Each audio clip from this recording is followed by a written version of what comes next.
Is everyone ready to go? Roll call, please. Okay. Director Sethy. Akbari. Here. Gunther. Here. Huang. Here. And Weed. Here. Director Sethy was on a tour with Bosca today and left San Mateo about 20 minutes ago. So he'll be here a little later. So the salute to the flag. Akbari. I pledge allegiance to the flag of the United States of America and to the republic for which it stands, one nation, under God, indivisible, with liberty and justice for all. At this time, we have public comments. If there's anyone who wishes to address the board on an item not on our agenda, there appear to be none. So we move on then to the consent calendar. Yes, thank you, President Weed. We do have one correction that we want to make the board aware of on a consent item, and Mr. Stevenson is prepared to explain that. Yes, thank you, and good evening. Yes, this item 4.4 on the consent calendar is resolution approving and authorizing execution of public water system extension agreement with HHH Property Group, LLC, Track 7807. And there are two exhibits with this item in your board packet, and those two exhibits needed to be swapped out. There were some water main footages that needed to be changed, and so the exhibits that reflect the corrected footages have now been provided to you in hard copy. There's been no other change to fees or any other substantive terms of the agreement. Thank you. Is there a desire to add items to the consent calendar? I will make the motion to add items 5.1, 5.2, 5.3, 5.4, 5.5, and 5.6 to the consent calendar, please. Under item 5.2, if I could ask that be... Okay, I'll make an amended motion to add item 5.1, 5.3, 5.4, 5.5, and 5.6 to the consent It's a calendar. substitute. It's amended if you had made, if there's been Okay, a second. We have a second substitute. to that motion, please. I'll second that second. Consent the amendment roll call, please. Sure. Director Sethy. Akbari. Aye. Gunther. Aye. Huang. Aye. And Weed. Aye. Then do we have a motion for this consent calendar as amended? I'll move the consent as amended. I'll second. Okay. Director Sethy. Akbari. Aye. Gunther. Aye. Huang. Aye. And Weed. Aye. I had a comment also on 5.3, but I won't worry about it at this point. Under 5.2, the property tax levy, in the past, we have moved that now to 67% on the property tax bill. 33% is still a charge as a regular fee. Could we, or actually on the survey, go ahead and explain what we are and what might it take for us to get 100% on the property taxes? Sure. So this item conforms to the enacted budget, going back to the discussions we had several months ago with the board. And as a matter of policy, we recover through the state water project override tax on the property tax the proportion of state water costs that are related to the proportion of state water that goes to benefit the groundwater basin.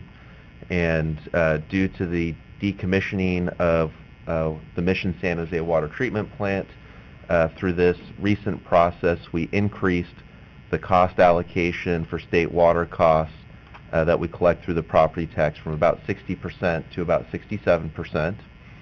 The question in terms of what would it take to collect more, that's something we're looking at, and actually we're preparing an item for the Finance Committee next week to discuss that in more detail. Okay. But there are other agencies in the area, Santa Clara Valley Water District and Zone 7, who have policies that are different than ours. Right. So there is flexibility to the district in how we set that policy, but within certain cost of service requirements. Okay. And there, my understanding is the other two South Bay aqueduct contractors bill 100% of the fee on the property taxes, as opposed to our practice. So the Santa Clara Valley Water District does collect 100% through the property tax. That's what they confirmed to me. Zone 7 Water Agency collects 80% of their normal state water project costs through property tax, 20% through water rates, and their general philosophy behind that is that that's their fixed cost versus variable cost breakout of state water project costs. They also have additional debt service from the expansion of the South Bay Aqueduct. Those costs are recovered through a mix of developer fees and property tax. Okay. But on the fixed side as opposed to the commodity side, and with the exception of a minor modification. And so it would be, I'm looking forward to it because it's a couple $1 million at this point, is it not, on that we're talking about? Yeah, so if the district were to go to 100%, that would be approximately $3 to $4 million per year. Shifted from the, onto the, my mind, onto the more responsible side of the ledger. But it's important to keep in mind that it wouldn't be additional revenue because the revenue needs to reflect actual cost of service. So it would be a shift in how the revenue is collected if the board wanted to go in that direction. And as Mr. Wunderlich noted, there would be some procedural and administrative and public relations issues to address along the way. Right.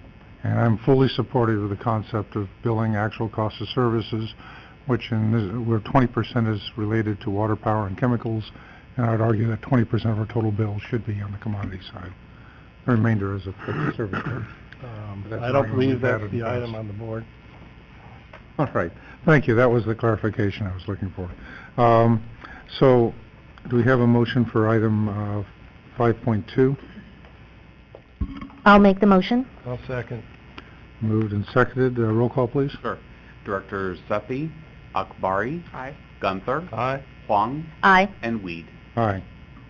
Next is item 5.7, a resolution adopting Union City, Newark multi-jurisdiction hazard mitigation plan adopted with ACWD Annex. Thank you, President Weed. This item will be presented by Mr. Peterson, Manager of Operations and Maintenance this evening. Thank you, Mr. Shaver.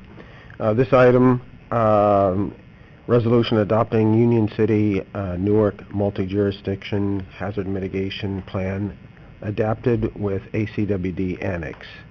The cities of Union City and Newark and 3 special districts, Alameda County Water District, Union Sanitary District, and the Newark Unified School District, collaborated on a planning process to prepare for and lessen the impacts of specified natural disasters by creating the Union City Newark Multi-Jurisdiction Hazard Mitigation Plan, or HMP. Once the HMP is adopted by all of the jurisdictional partners and approved by the Federal Emergency Management Agency, FEMA, the partnership will collectively and individually become eligible to apply for hazard mitigation project funding. In June 2017, FEMA completed its review of the HMP and determined the HMP is eligible for final approval pending adoption of the HMP by all of the participating jurisdictions. The HMP, in 2 volumes, is posted at a joint Union City, Newark website. And this is the document here. This is volume 1. And this is volume 2. I have a copy of the documents in the back for the public.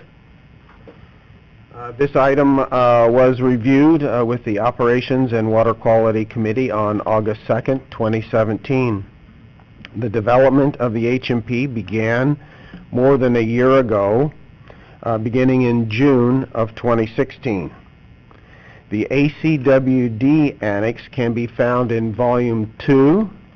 It's in Chapter 4 of the HMP and lists the actions that are included in the district's HMP. These actions are prioritized and listed along with their estimated costs, hazards mitigated, and corresponding types of mitigation, such as prevention, property protection, and emergency services. HMPs are required to be eligible for federal grants for hazard mitigation and hazard response expenditures in accordance with the Federal Disaster Mitigation Act of 2000 and State Senate Bill 379. The maximum FEMA grant funding available is $4 million over a 5-year period. The grant funding can be used for multiple projects, but in total cannot exceed $4 million within a 5-year period. Board approval of the resolution adopting the HMP adapted with ACWD Annex is needed to be eligible for federal grants. Staff's recommendation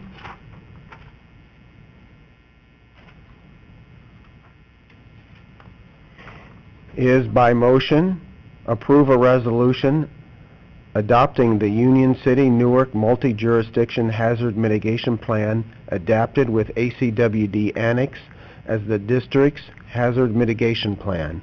I'd be happy to answer any questions. Any questions from the board?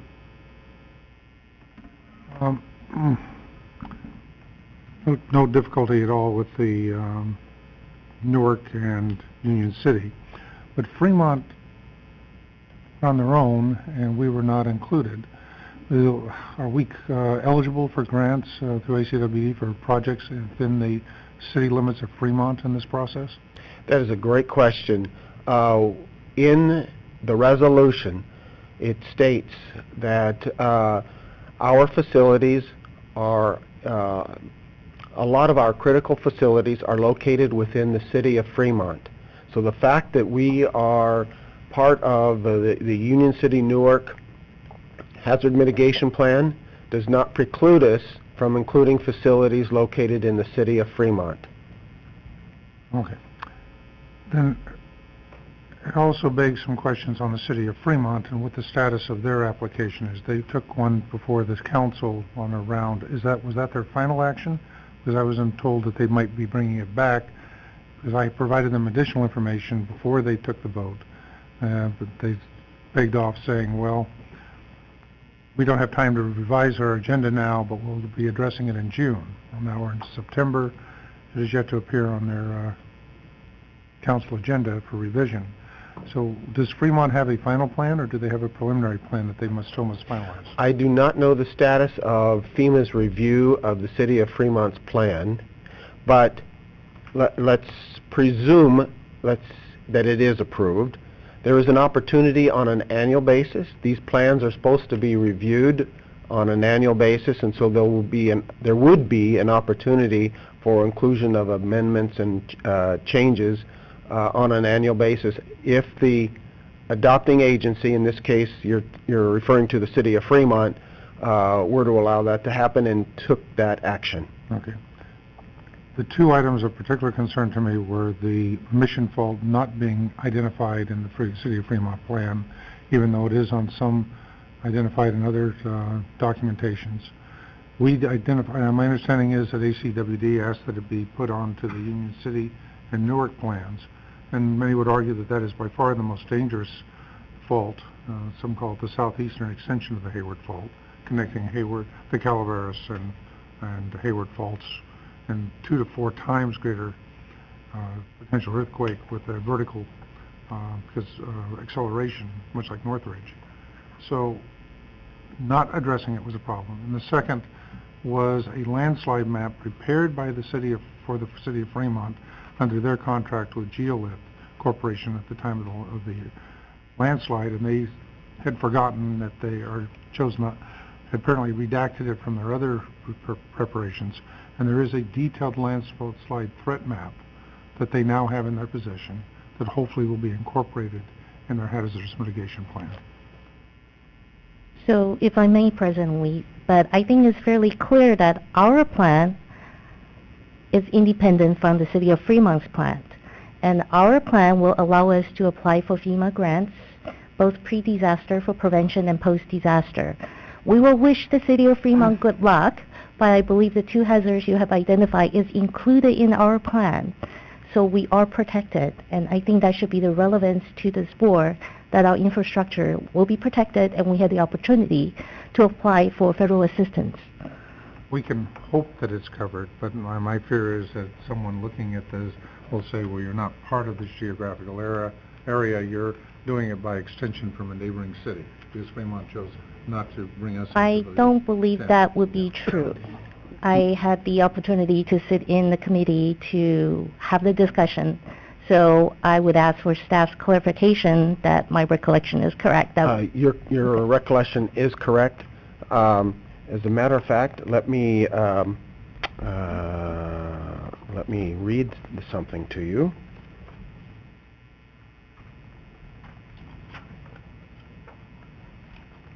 This is a portion of the resolution that I'll be asking the board to approve this evening. I just need to find the right whereas.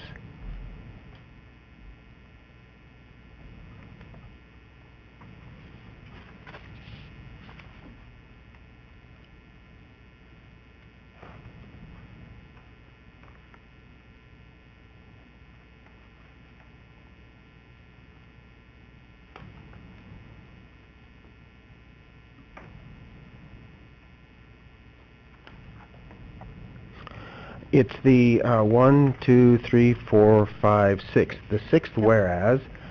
Whereas the district's operational area includes the city of Fremont, where the district has critical facilities located. Right. So all of our facilities in the Tri-City area are included in the district's hazard mitigation plan. Thank you. I'd have one other I think I made the request earlier, but that the South Bay Aqueduct crosses the face of Mission Peak. And since there is now a map that shows detailed landslide risk threats from categories 1 through 4, that we make sure that DWR has a copy of that, ideally with the dashed line on it showing where the South Bay Aqueduct runs, so when they do their analysis, that they're aware of both the Mission fault and its crossing at Ohlone College, as well as the identified threats for landslide and the alignment of their aqueduct. Duly noted, and all of the information that I want to thank you for sharing with me personally and with other district staff. We have done our due diligence in passing that information on to the correct counterparts with DWR. Right. Okay. Thank you. Well, we have an item before us. We have a motion for the adoption of the item. I'll make the motion. I'll second. Roll call, please. Sure. Directors Sethy, Akbari, Aye. Gunther, Aye. Huang, Aye. and Weed. Aye. Next is 5.8, an authorization for agreement for general banking and lockbox services. And this item will be presented by Jonathan Wunderlich, our Manager of Finance. All right. The district currently contracts with Bank of the West to provide general banking and contracts with Union Bank for lockbox service. The district has worked with these banks for over 10 years and decided to solicit proposals for both of these services to ensure the district receives the most efficient and cost-effective services. The district also requested proposals for a line of credit as part of this solicitation. After a rigorous proposal review process, J.P. Morgan received the highest evaluation score for general banking and lockbox service based on the criteria stated in the request for proposal, and had the lowest cost line of credit. There is sufficient funding in the budget for this expenditure, and the proposed contract was reviewed with the Finance Committee in August. General banking includes maintaining the district's various accounts, wiring funds for purchases, overnight deposits, cash processing, providing electronic services such as electronic fund transfers, digital storage of checks and statements, and reports to enhance cash management and implementing security features such as positive pay and ACH blocking filtering capabilities to safeguard district assets. The lockbox service includes utility check payment processing and providing enhanced cash management reports and security features. So now I'm just going to highlight a few of the things that we see as being real positives that we'll get out of the proposed new banking relationship. First is that today we have up to 250 lockbox exceptions each day that have to be manually reconciled by staff. Having J.P. Morgan have both the banking and the lockbox side along with the capabilities of their software, we think will eliminate nearly all of these exceptions and save several hours of staff effort each day. J.P. Morgan will also provide enhanced security features, including a debit block function and universal payment identification codes to provide fraudulent activities. They will also provide a single sign-on for district access for district staff to be able to access all banking portals. The line of credit was discussed at last week's strategic planning workshop, but I did want to highlight a few things related to that. What we're asking for is consideration of a $10 million line of credit. As discussed last week, $10 million does not buy you a lot in the event of a major disaster, but what it does buy you is a foot in the door with the bank to be able to access an increase in that credit line should it be necessary in a really cheaper and timelier fashion than you will be able to access it without a pre-existing line of credit. The recommendation on this item is by motion. Authorize the general manager to enter into an agreement for general banking and lockbox service with J.P. Morgan for a 5-year base term for an estimated cost of $434,000. 2, authorize the general manager to exercise up to 5 one-year option terms if the services are satisfactory to the district for an aggregated amount not to exceed $945,000, and to consider establishing this $10 million line of credit. And with that, I'd be happy to answer any questions. Thank you. Any questions from members of the board? Between labor and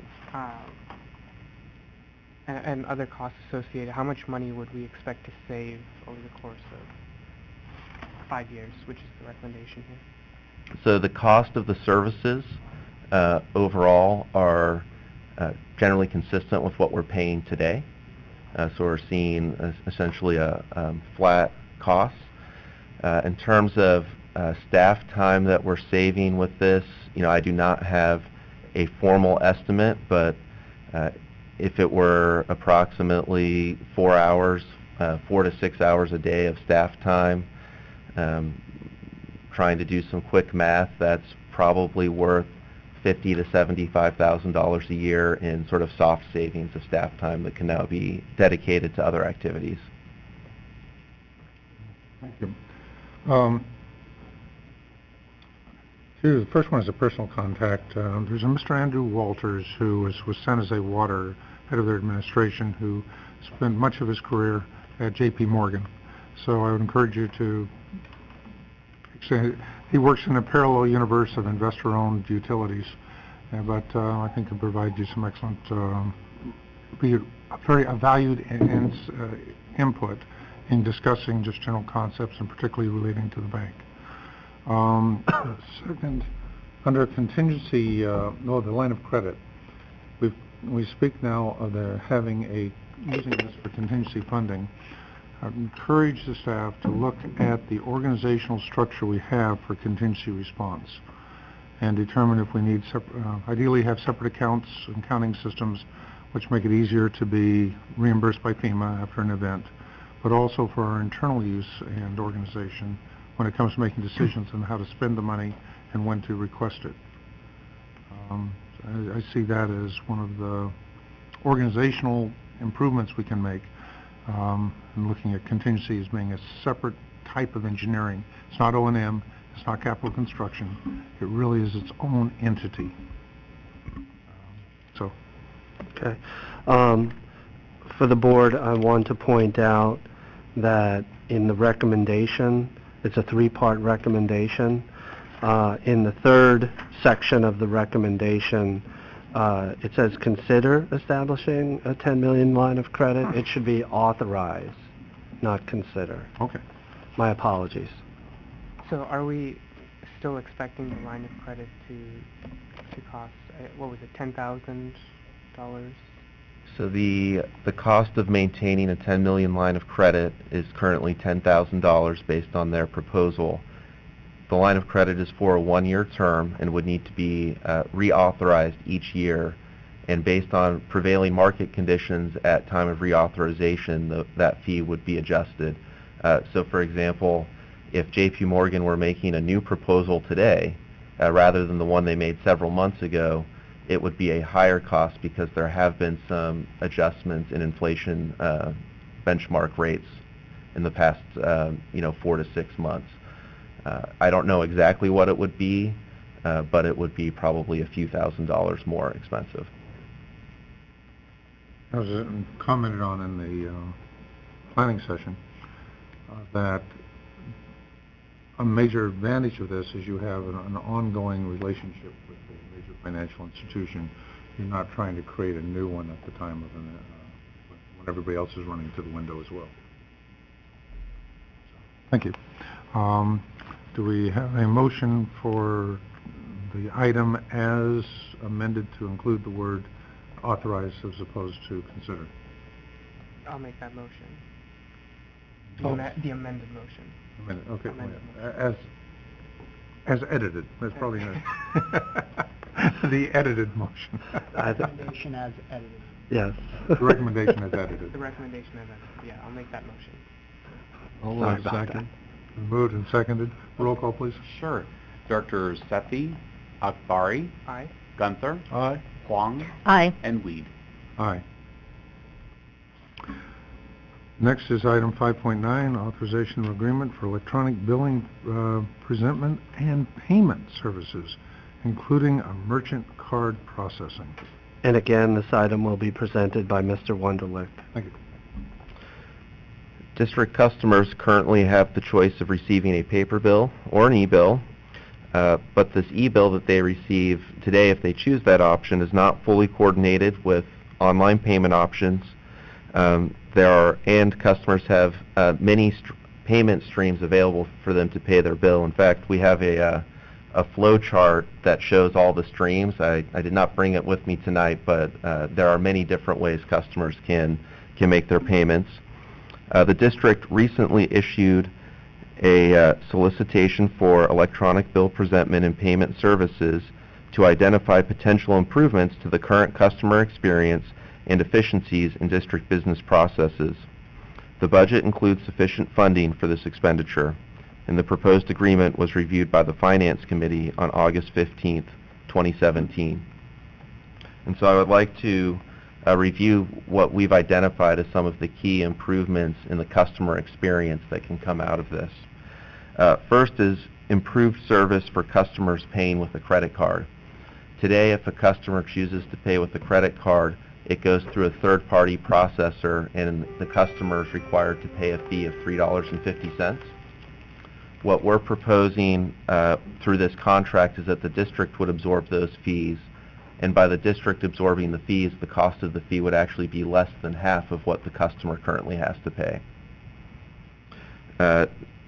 We would also offer the opportunity for customers to set up recurring credit card payments and to pay with a credit card at the customer service counter. Today, those can only be paid through the third-party processor, which means if a customer comes to the counter, we refer them to a computer that is available in the lobby, but is still not the greatest customer experience. We'll also be able to provide customers with reminders when their credit card is about to expire and provide real-time application of credit card payments in our Kayenta customer information system. We'll also be able to have improved outreach to customers. In particular, For example, say sending an email reminder 5 days before a bill is due. We'll also have enhanced online capabilities for customers to see and pay their bill all in one location, and to have that also be the location where they set up recurring payments, be it with a debit or credit card or directly from their checking or savings account.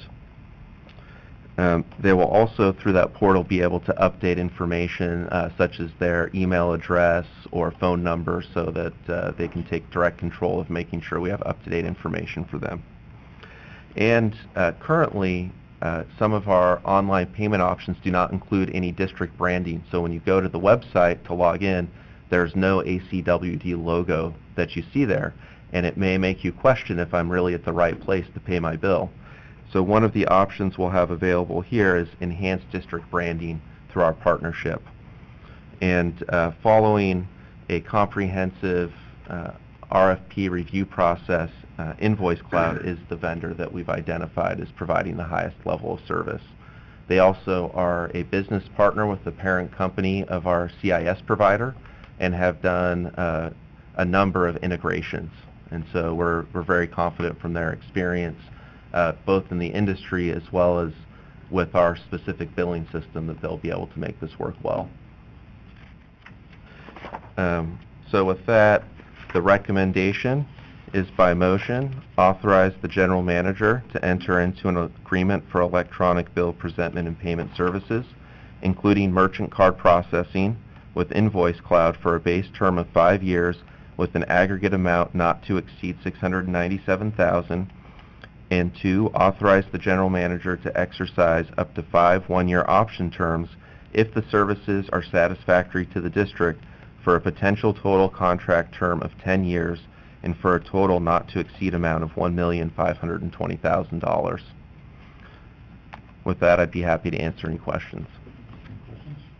No question. Well, actually, I think we discussed this briefly. I believe even though we're paying for eating the cost for processing the credit card bill, there is actually a cost saving to the district from less delinquent bills and have to have our staff going out for door hangers, right? Is that correct? Correct. So between sort of the hard cost savings of not having to print and mail as many bills and reminder bills and those things, as well as the soft cost savings of significantly streamlining the process for district staff to reconcile all the different ways we receive payments, as well as receiving timelier payments, we believe the costs we will incur will be more than offset.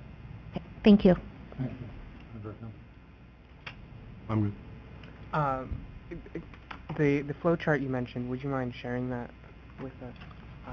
Yeah, it's at my desk. I would be happy to provide it. Yeah, I don't think I've seen it, so I'd definitely like to see that. Yeah. It's more like a spaghetti chart, Yeah. than a flow chart. Now, first of all, I'd like to congratulate and thank the staff for bringing us into the realm of modern enterprise districts. One thing I would like to point out is these are our estimated costs for this contract. The actual cost will depend on customer utilization of these services. We have built in some estimates that utilization will go up because we do expect it to provide a better customer experience, but there is some uncertainty in those numbers. Now, that we've established this relationship, is there opportunities to make additional changes, modifications, improvements over time? And if so, how would we continue that effort? Yeah, so again, one of the things that really attracted us to Invoice Cloud is the strength they showed and how they keep up within the industry and with evolving technologies.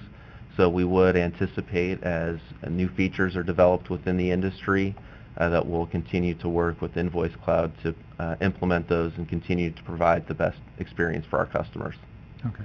I took note of a comment that was made by staff in Sacramento when we sent a team up to talk to them about the possibility of billing through the service charge on a property tax bill. But a general comment was said that the millennials prefer monthly billing so that they can do a budget and they know what their billings are monthly. And I encourage us to look into this now that we have this electronic system being far more sophisticated, the ability to take their, whether it be a bi-monthly bill, and bill it in 2 components so that they have a smaller amount that is withdrawn each month at their volition and all done electronically, at the customer's volition.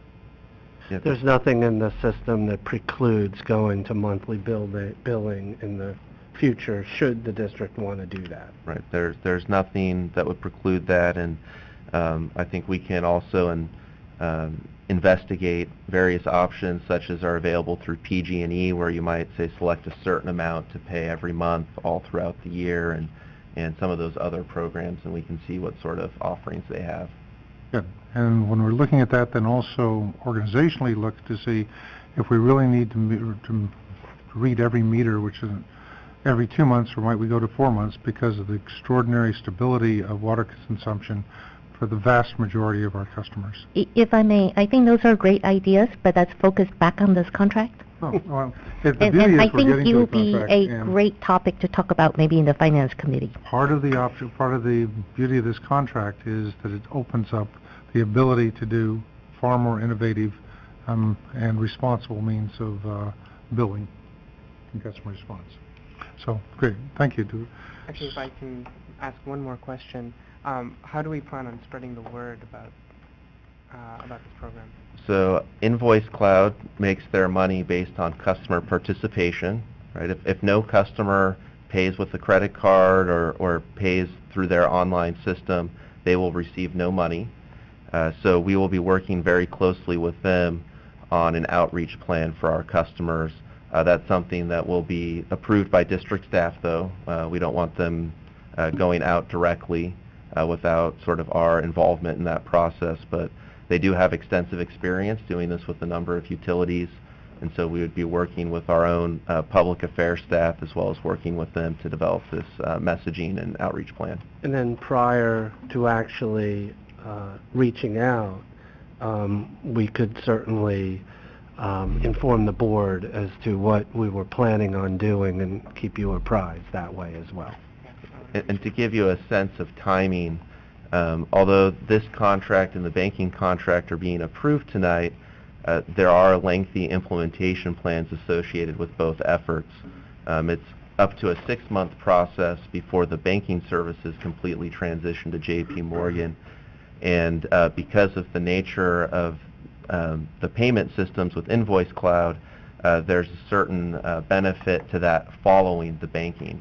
And so from a timing perspective, it's probably next spring to summer before this is fully rolled out and available to customers. Since we have time, can I recommend you bring the outreach plan and your messaging to the LICA committee? Certainly. We've been burned with a home serve message when we have a third party develop the message. So I think the board feels strongly, at least one director feels strongly, that we want to see the message.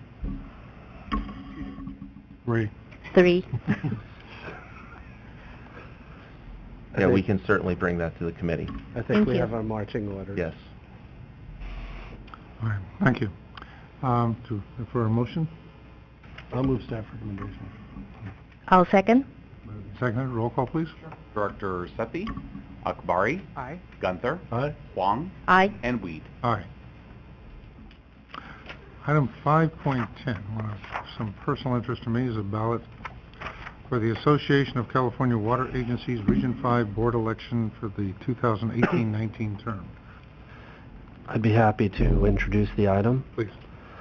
So the Association of California Water Agencies, ACWA, holds region elections in odd number years to elect the officers and board members of each ACWA region, and ACWD is in Region 5. On May 18th of this year, the board adopted a resolution to formally nominate President Weed to serve an additional 2-year term as a member of the ACWA Region 5 board. For each region election, ACWA then in turn has a regional nominating committee, and they collectively select a slate of candidates that they recommend to the membership.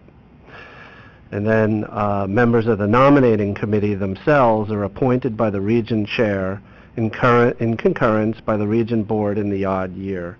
And for this year, the nominating committee was comprised of Jill Durig, General Manager of Zone 7, Rick Gilmore, General Manager of Byron Bethany Irrigation District, and Betty Boatman, Board Member on Contra Costa Water District. So you should have in your board packets the board ballot, and the board ballot shows what the nominating committee came up with and other candidates that the district may vote for. Now, this doesn't take board action to vote. I can do that. So I discussed this issue with the president of the board, Director Weed, asking him if he had any preferences on who we could vote for, and President Weed indicated that he would like this item brought to the full board for discussion. So that's what we're doing here this evening. And so the recommendation is simply review the Region 5 board ballot and provide direction to staff, and then I'd be happy to carry out whatever that board direction is. Thank you. As you can see there, had been on this board from 1998. When I first went on, I was asked if I was interested. I said yes, and they said, fine, well, you're on. I said, well, isn't there a process? They said, no, we kept it open until we had somebody who volunteered. Now, they have, 20 years later, they now have a larger group of people that are expressing an interest.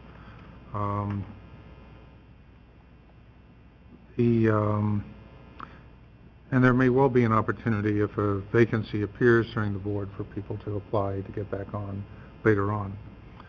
I was, to be frank, very disappointed that I was not identified as one of the nominees.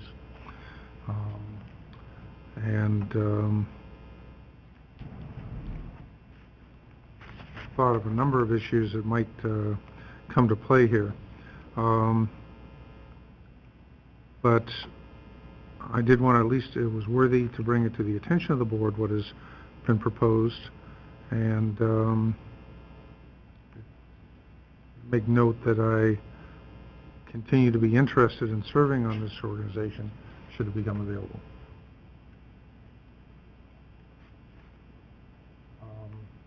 We have, strikes me, 3 options. One is not to participate in the ballot. Second is to accept the ballots as presented with the nominating committee.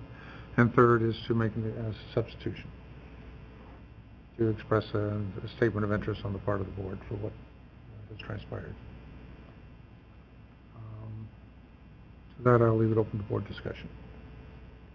Okay, so the way I see it, we had a resolution supporting Director Weed or President Weed to be on the board. I don't see any new information to change our mind. And as long as President Weed still wish to serve on Akbari Region 5 board, I would say, why don't we choose the option of do not concur and pick our own candidate? Right. My understanding, you have they send you 2 slates, one which has their nominees that you can accept, or if you want to make a modification to the list, so you can make that modification. If you look at the ballot, there's actually a slot say, I do not concur with the Region 5 nominating committee, and here are my candidates. So I would say that we just follow what the 5 of us have decided, support Director Weed, and select our own candidate. Now the question is, what do we put in for Director Weed? The president, the vice president, candidate for board members, or all 3? Well, the irony, I think you only have one choice, but the that would be a curious response to the Aqua Group. Well, they did say choose one in their ballot. They didn't say you can't nominate a person multiple times. Yeah, you know, based on my review of the ballot, there's no reason why the board couldn't agree on nominating, voting for, actually, John Weed as president, vice president, and as a board member. Mm-hmm. And then if you do that, you have 4 other choices to fill out the board. Right. That you could choose to take advantage of or not. And when I was discussing this issue with President Weed, I was thinking that he would probably be the most qualified person to determine, of the candidates, who would be the most deserving to be on the Region 5 board, given that he's worked with many of these Right. people before closely. I would agree with that. But It's a difficult challenge.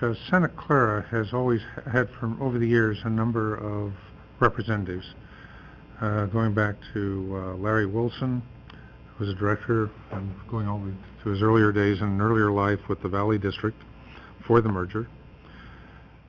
They had Peter Coe, who lost an election after it was pointed out that he was receiving a stipend of $1,400 a year to attend Rotary Club meetings as a director of the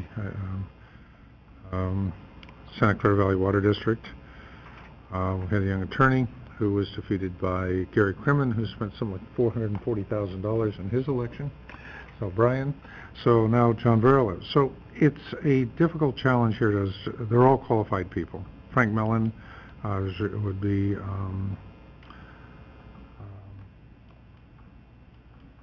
we've long had a East Bay Regional Park District, so the larger districts have been in there. Andy Moran is extraordinary.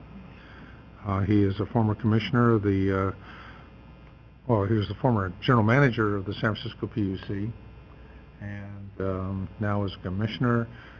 He was Dianne Feinstein's water guy, so he has a direct contact there and is an extraordinary asset. Sarah Palmer is replacing Dick Quigley on their board, and that was an internal decision within Zone 7. Polly Holcomb from Carpentino supports the southern part of the district. So they're all very well qualified.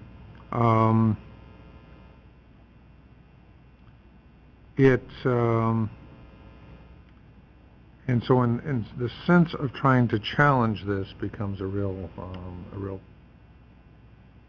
difficult for me, because they are all good people. It may be best at this time just to maybe make a note on the side that we are disappointed and would hope that John Weed be considered for future,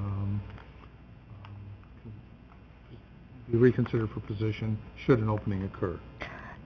If that is your wish, Director Weed, I'll definitely defer to your preference. I think I come from the point of view that the 5 of us have decided to support a resolution to nominate you, and no new information is provided to change my mind. That was the basis. But I understand what you're saying, and I will definitely defer to your preference if you wish to stay silent.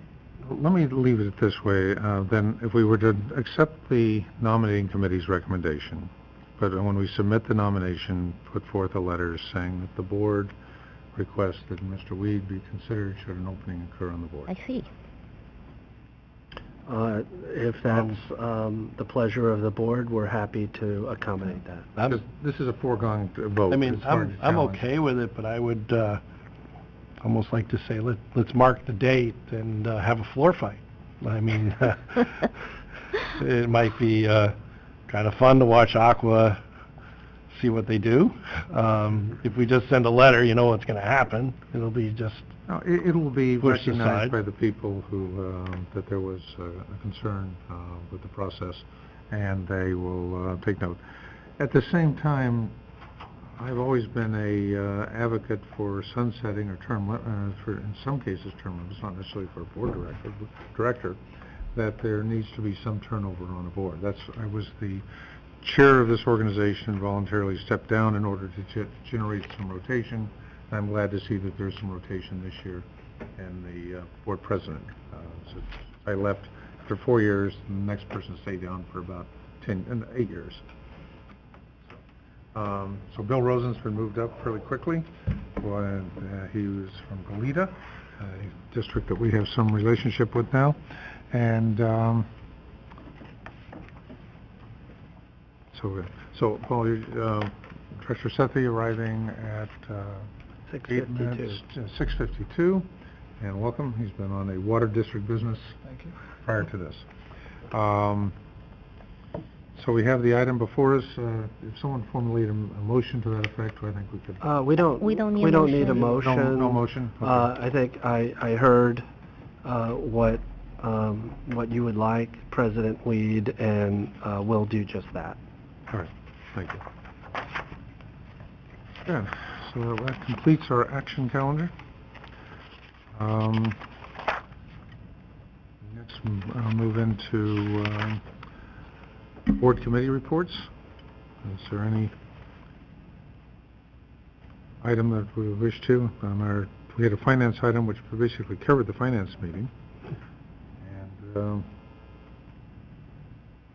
so if there are no additional comments relating to board committee reports, move on to operational reports.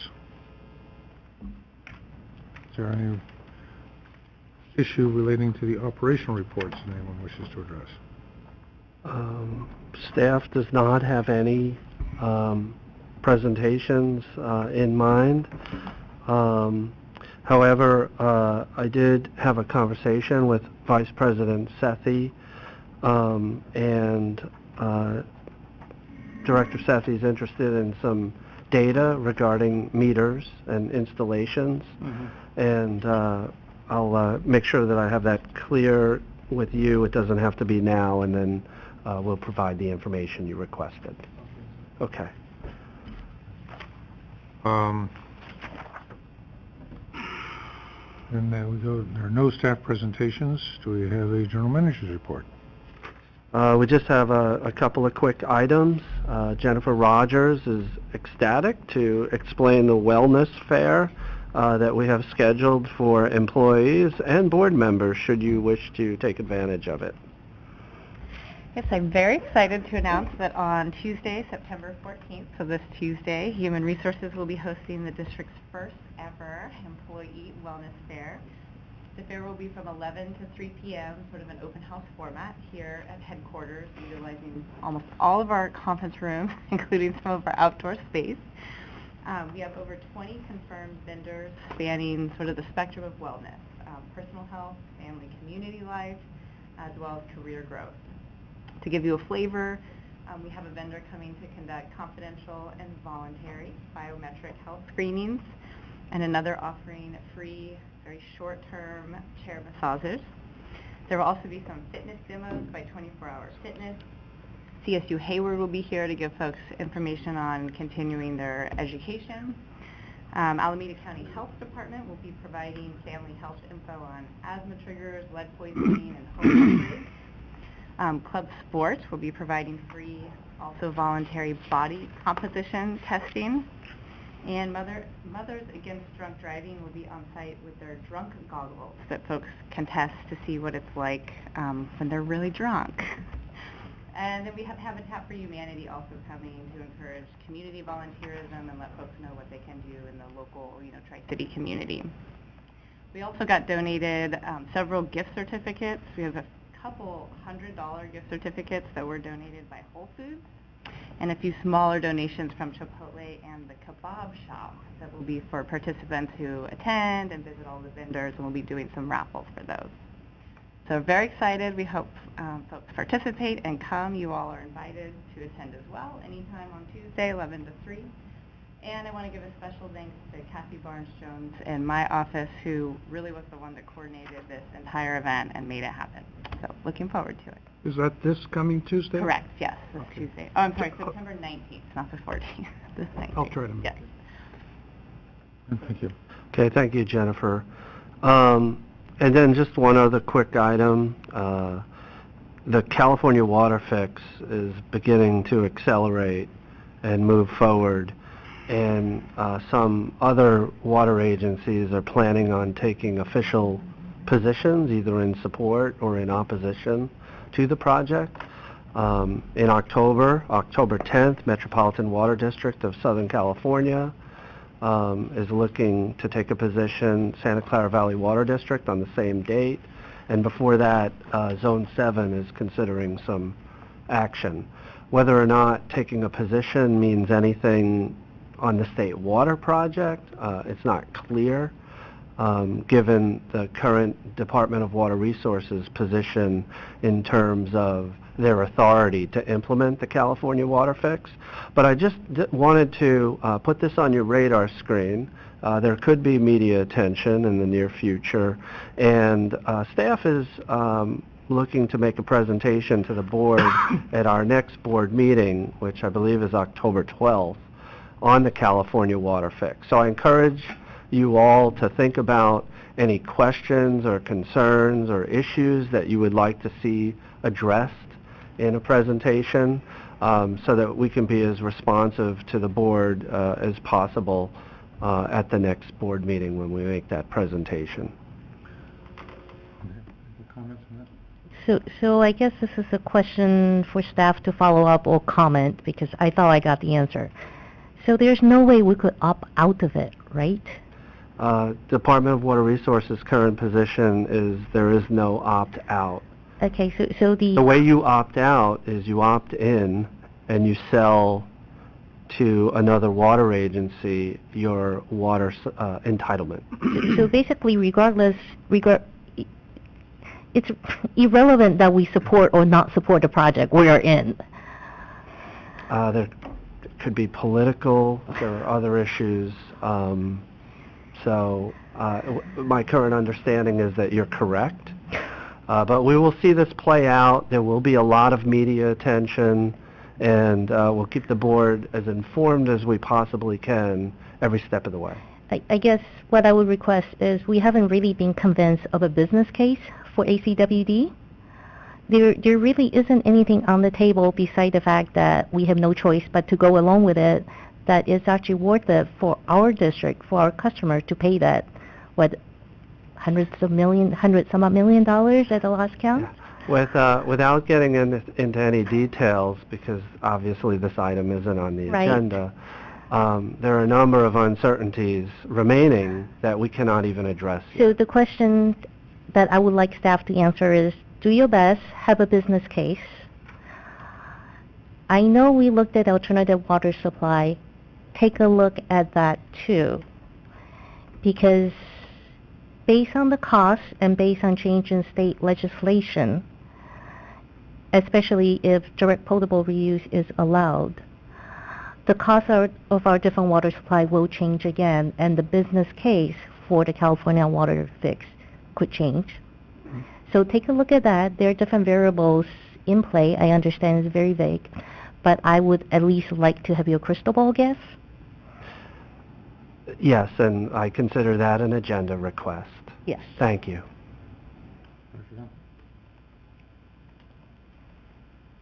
I've always been a supporter of this, and I think it's been misinterpreted by many politically. It's a political issue. I'd be fine with support. I don't think this is an item, however, that we could talk about this evening. So for that matter, I will not specify anymore.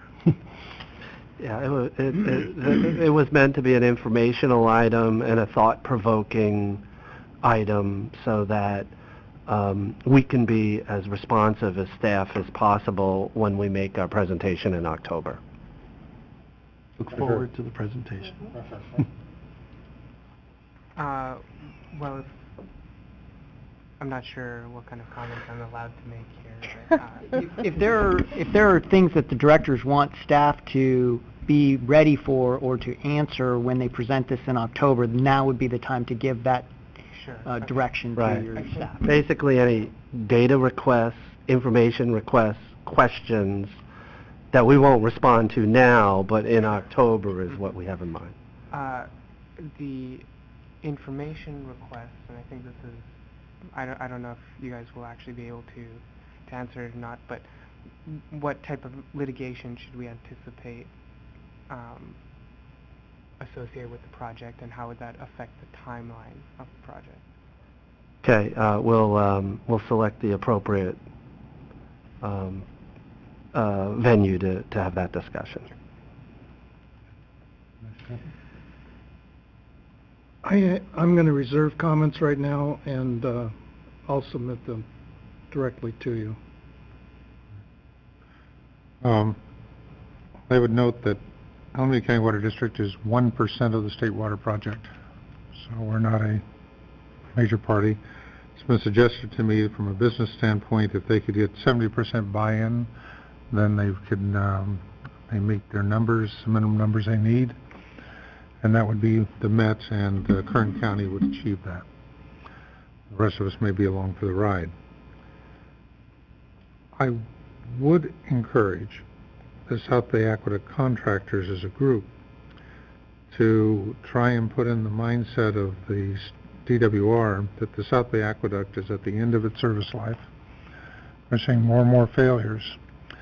And I have suggested in conferences, and in fact even one presentation I made as an individual at Santa Clara Valley Water District, that an annex or expansion of the California Water Fix, an almost $20 billion project now, to retrofit the South Bay Aqueduct would be cost-effective. It would give a methodology for both programs and financing, and would take care of a critical component to us. Because if you have the tunnels, but you can't deliver it from Byron Bethany to our districts, we have a real problem. And if you put a liner in the existing South Bay Aqueduct that does not require CEQA, so many of the timeline issues are going to disappear. And the promised litigation by Garamendi and others, which more geared on delaying it for up to 10 years, would allow time for those type of additional changes to be made. So again, it would be the three parties. The big person in the room would be Santa Clara, because they have the longest reach, most vulnerable reach of the South Bay Aqueduct, much of which goes through our service area. But it's in peril, and we're being shut down more and more often because of leaks and other problems. So I would also encourage us to look at extending the South Bay Aqueduct to the Bunting Pond via the route of the Niles Canyon Aqueduct. So that would be, and putting it in the context of the water fix, a $20 billion project, it ain't that much money. So those are my thoughts. I have no other general manager's reports. Okay. We now have director's comments and reports. If you wish, I can do the reports, and we can go with the director comments, which are reports on trips. Director Sethy has asked me to make comments relating to the Marin County Region 1 tour. We visited the Mount Tamalpais watershed at Marin. Director Sethy and I. It was a one-day trip on August 4th. They have 5 reservoirs cascading down the mountain. An extraordinary system. Goes back well over 100 years. It had some early names from Mulholland and others, Shaughnessy, that were involved in the original designs, and it has been it's an informative and interesting trip. We had a visit to the Lake Del Valle at the request of Assemblymember Canston Shue. There were representatives of DWR, East Bay Regional Park District. Zone 7 was not there, as well as Assemblyman Shue. Assemblyman Shue, one of his comments was, we went to the dam, he really wanted to see the park. That was a principal issue, and so we had learning that it's a long trip to go 2 separate entrances, one on the dam side near Wente Winery, and the other you have to go out by the Lawrence Lab and take a 20-minute drive to get to the park side on Del Valle. There's some extraordinary opportunities there, and I would hope that we will, over time, continue to keep that in people's mindset. Next, we had a Water Now Alliance meeting at Stanford School of Business on using data and data in the water industry. I commented at the our strategic planning workshop that I found, it was a deja vu to my early days in systems planning back in the 70s, when I was doing a long-range systems plan for FMC Corporation. And we didn't know where it was going. And I had a feeling much the same. I found many of the presentations to be hollow, with buzzwords and cliches. Great promise. And hopefully we will, as this evolves, realize that there's not a clear path to how this is coming about, where it's going, as the new technology comes into play. And yet people are being asked to make very major investments with long-term payoffs or payments to try and catch up with this technology. But Director Sethy make his I have, I don't dismiss President Weed's comments, but having been involved in high technology for a long time, I'm well aware of what goes on in preliminary meetings of this sort, and this was only the second annual meeting of the California Data Collaborative, and this was all initiated by AB 1755. So this is being driven by the state legislature. I believe in the long-term goals, but as with any new standard in technology, it's going to take time for this to crystallize. There are some deadlines that have come up. One is for the technical framework, which was due October 1st.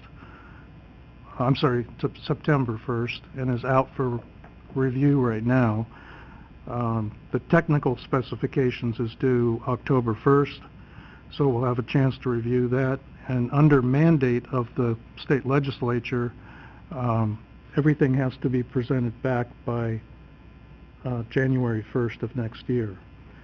So I do believe that we have a very driven group of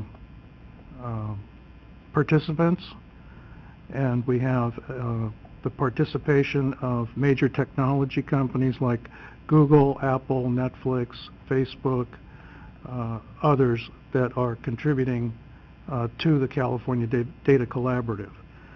Now, I put my focus at the conference, and I was there for both days.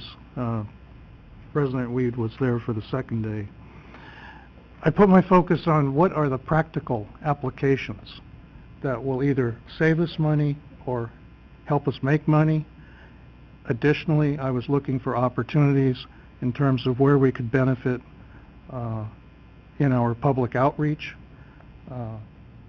and better analyzing the demographics of our community and doing public outreach to specific targeted segments of our community.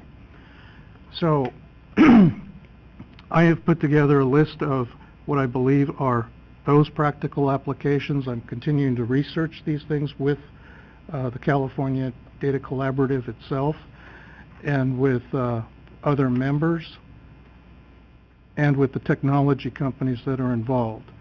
So I hope to bring forward to our committee meetings, our workshops, some of those specific ideas, and we'll let staff evaluate whether it's practical to move forward with any one of those. But again, I put my focus on really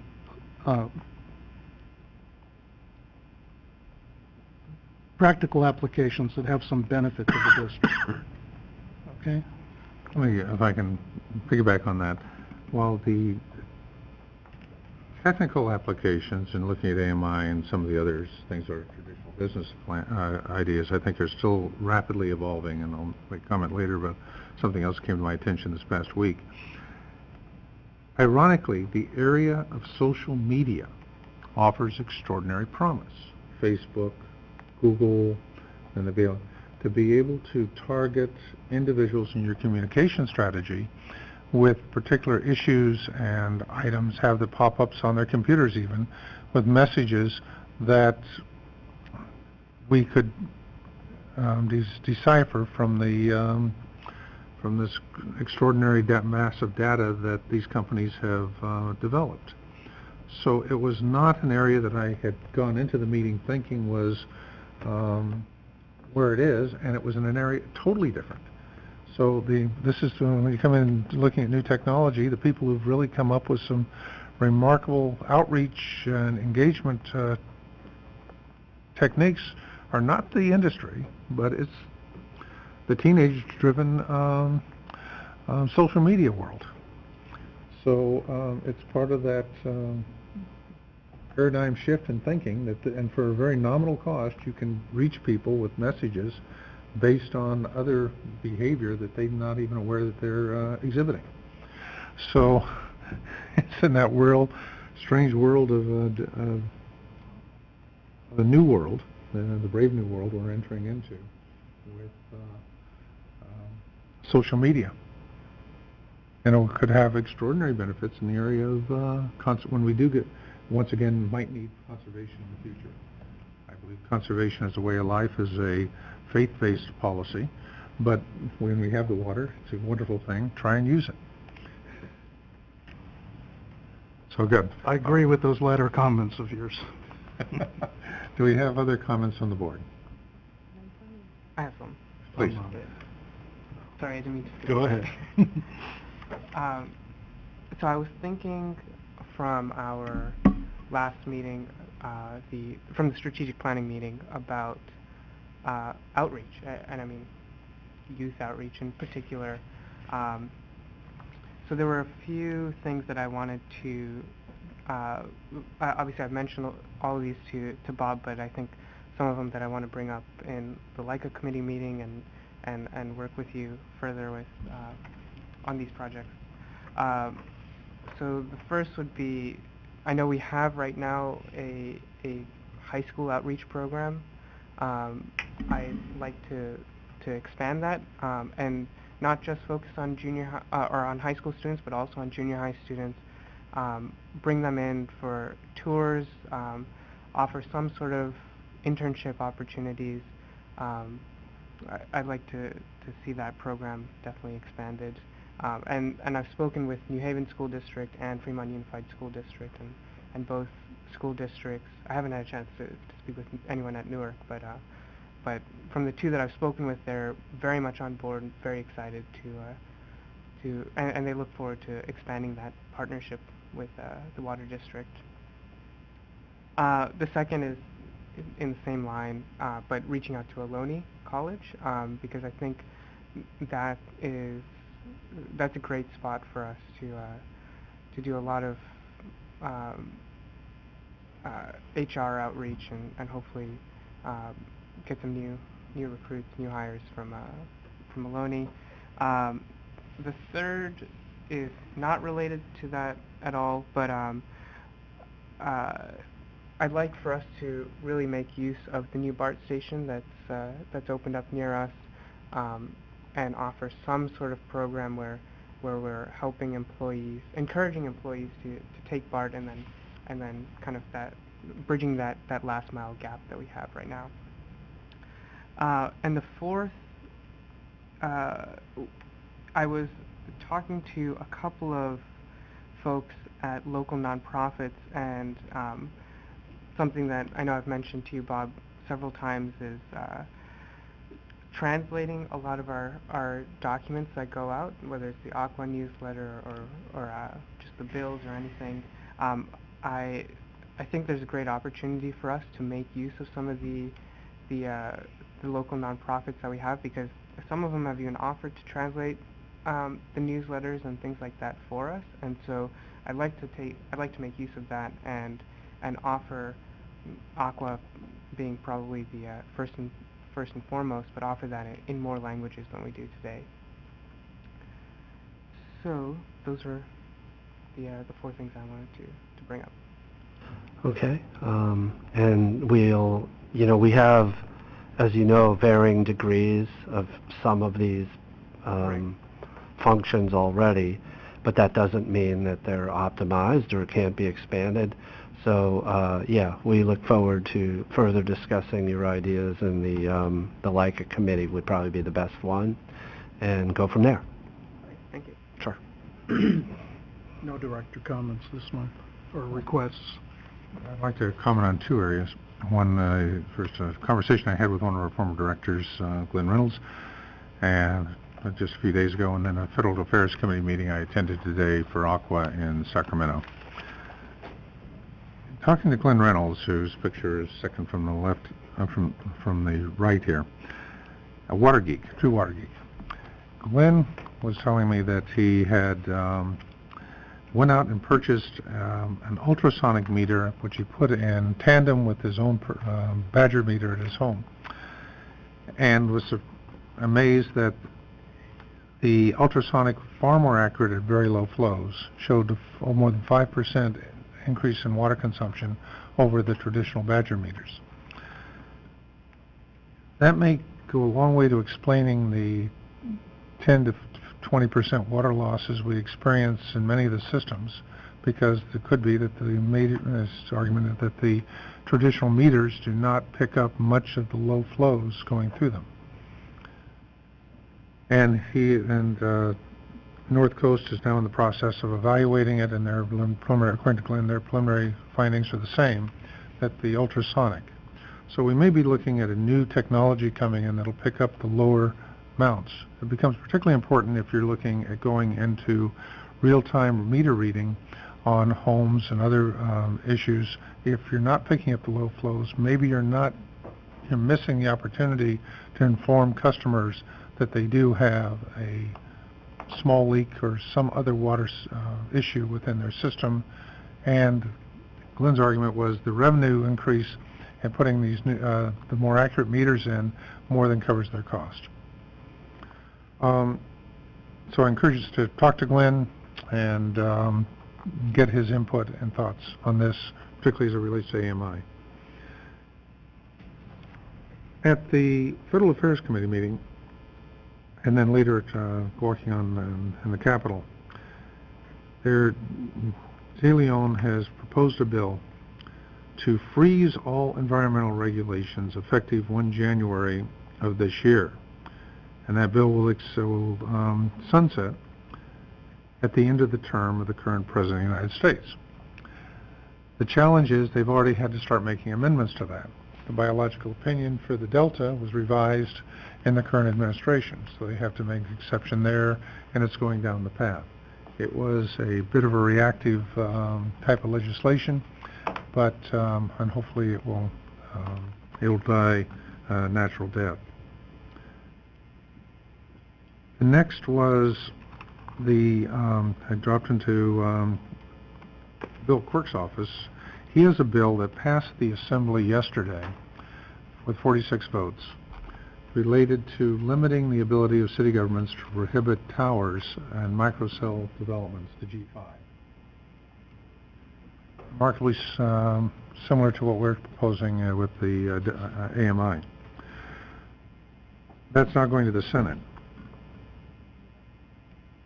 The cities, including Fremont, had it on their agenda to try and oppose this.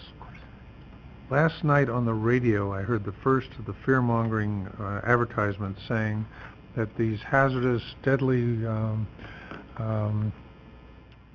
microwave generating towers were going to be put in their neighborhoods and behind their homes. There was nothing they could do about it. They could cause cancer, etc. What's disconcerting to me is that it would be, if this is being funded by organizations that comprise of public agencies, because the proposed legislation would limit the ability of public agencies to extort money from the individuals and may impact their current franchise agreements.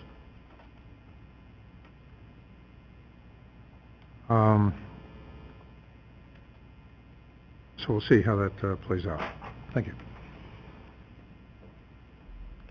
So we have 3 closed session items for the board this evening. I can quickly cover the items, or sure. So, 3 items, 8.1, pursuant to California Government Code Section 54957.6, conference with labor negotiators. The agency designated negotiators are Robert Shaver, Jennifer Rogers, and Glenn Berkheimer, and the employee organizations are Operating Engineers Local 3 and ACWD Operators Association. Second item, 8.2, pursuant to California Government Code Section 54957.6, conference with labor negotiators. The agency designated negotiators are Robert Shaver and Jennifer Rogers, and this is with unrepresented employees, management confidential professional employees. And the third item is 8.3, pursuant to California Government Code Section 54956.9D4, conference with legal counsel, anticipated litigation, initiation of litigation, 1 potential case. So it's about 7:24. All right, and we will move into closed session, and thank you, and this will take some time for those who...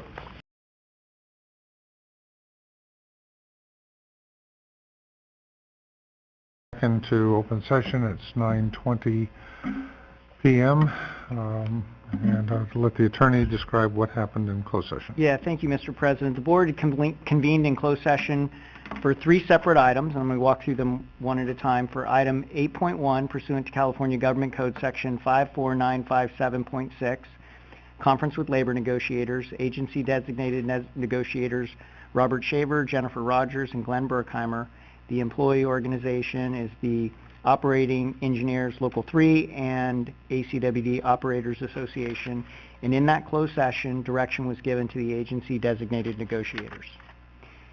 For item 8.2, also pursuant to California Government Code Section 54957.6, conference with labor negotiators, agency designated negotiators Robert Shaver and Jennifer Rogers, this time with the unrepresented employees, the management confidential professional employees.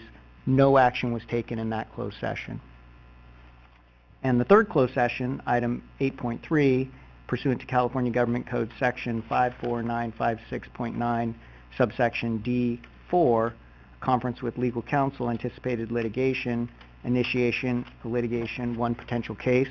In that closed session, no action was taken. And that concludes the open session report for the closed sessions. All right, thank you. Is there any other items before the board? Yes, there's one more item before the board, which is item 9.1, possible action to amend the Management Confidential Professional or MCP Employees Compensation Schedule Handbook regarding fringe benefits, and that will be presented by our HR manager, Ms. Rogers. Thank you. In closed session, item 8.2, the board considered amendments to the fringe benefits, specifically the health benefits cafeteria plan for unrepresented employees. Unrepresented employees include management, confidential, and professional employees, also known as MCP employees. The terms and conditions of employment for MCP employees are provided in the MCP Compensation Schedule Handbook. The board considered efforts to manage increasing costs related to health benefits in order to avoid certain cost increases and realize savings in the current fiscal year and into next fiscal year. The following changes to the MCP Employees Compensation Schedule Handbook are recommended. Amend MCP Employees Compensation Schedule Handbook, Section 14.1, Medical Plans as follows. For plan year 2018, the flex dollar allowance shall be equal to the 2017 flex dollar values and shall remain tied to the 2017 United Healthcare premiums for each eligibility level. The maximum monthly district contribution for each eligibility level shall be as follows. For employee only, $1,062.26 per month. Employee plus 1 dependent, $2,124.52 per month. And for employee plus family, $2,761.88 per month.